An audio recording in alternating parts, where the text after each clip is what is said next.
ताज़ा तरीन वीडियोस के लिए चैनल को सब्सक्राइब करके बेल आइकन और ऑल नोटिफिकेशन पर क्लिक करें ताकि आपको मिले हर अपडेट सबसे पहले।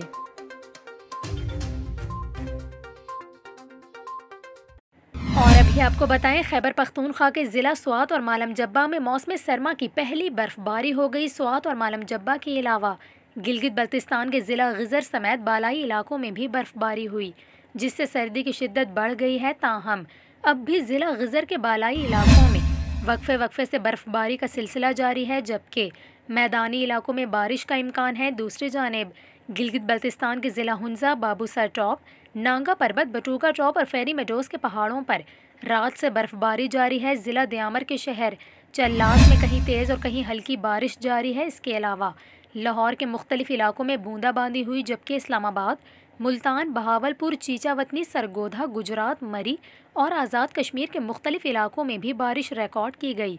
बारिश के बायस इन इलाकों में सर्दी की शिद्दत में इजाफा हो गया है।